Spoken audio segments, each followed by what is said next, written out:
Fitzsimmons said he was simply amazed. And Bana, America or Syria. We want to know what you think of her on-screen debut. Send me a message at Leah Harding, AJE. But if he didn't actually break them, why does it matter?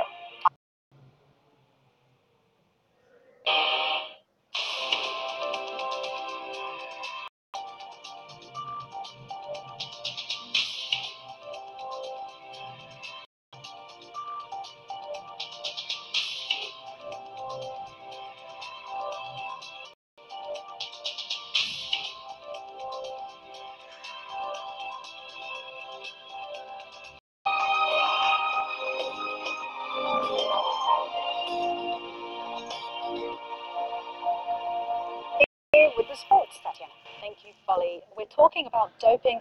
Again, this time it's cycling, which is under the spotlight. It's after that he was able to take a steroid before he won at the 2012 Tour de France. It was to treat his asthma after he and his team were. This is how Wiggins reacted to the report's claims. He wrote on Twitter, "I find it so sad people can be accused for a few days." While the report does acknowledge the mentioned and the committee said it was shocked that four-time Olympic champion Mo Farah had received an injection, so strongly criticised Seb Coe, the head of the International Athletics Federation. It claims he provided misleading and Farah are being accused of is actually within the legal limits. Then why does all of this matter, Bob? For anything, nobody has technically broken any rules, but this is a massive problem of being pushed and people are getting away with it. The fallout has to be limited in terms of actual action. Remember, there's a limit there. So what we're talking about here is reputation.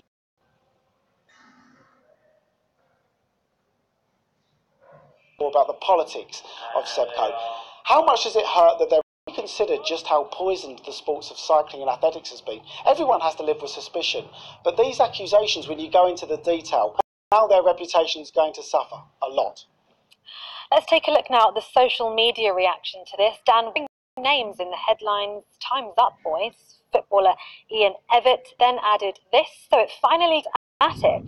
And cycling writer Killian Kelly said, everyone knows all teams are trying to push the doping was a big hit at the Oscars on Sunday. Icarus, the film which exposed the scandal and led to... You gave a 6-year-old boy his Laker dream.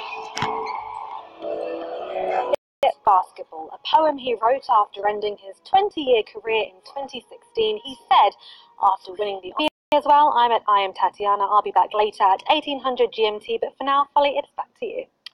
Thank you for watching. We'll see you tomorrow.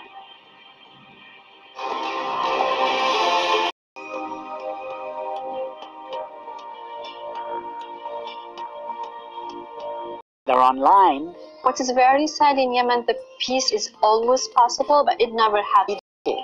This is a dialogue. I want to get in one more comment because this is someone who's an activist in an international city. They're very interested in that global perspective that Aljazeera provides.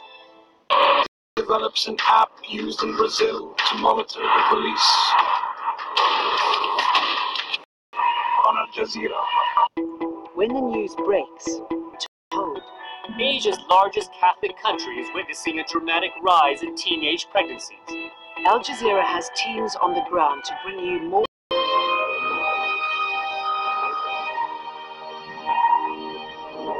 Through.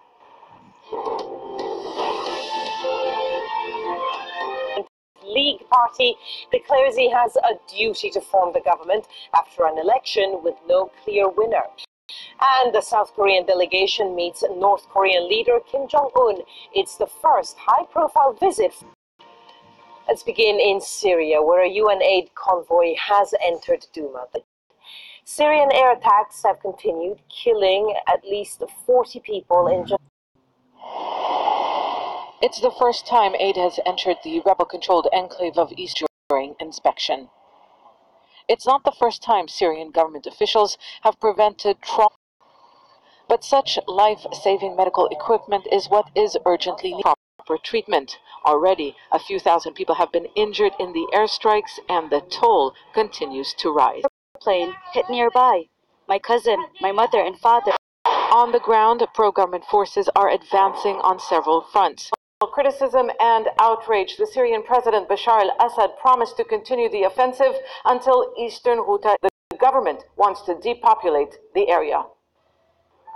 They are wrapping children killed in the bombardment to displace the people of Eastern Ghouta. You have no business here, neither does your army.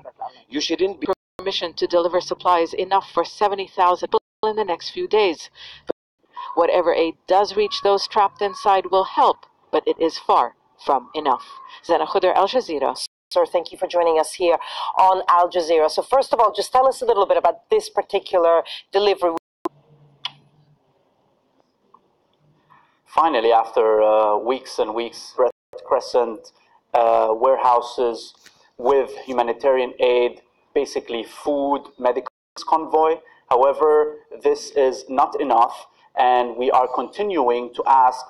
Explain to us, I mean, did you know in advance that some, we were just hearing that a lot of medical supplies were taken out of the... Indeed, some medical items were removed from the UN convoy. However, patients with chronic diseases such as diabetes and hypertension. Usually, 8 trucks are loaded. Now, unfortunately, this happened, particularly medical aid, because we've been saying that this is the urgent need. Dreadful. Do you have any idea, any indication you've been given of when the next convoy? Only helps around 27,500 people, considering the amount of access, repeated access, and safe and secure access, so that we are able to help more and more of, as you know. As far as now, in the coming few days, much more needed aid inside Eastern Ghouta. Ralph Al-Haj.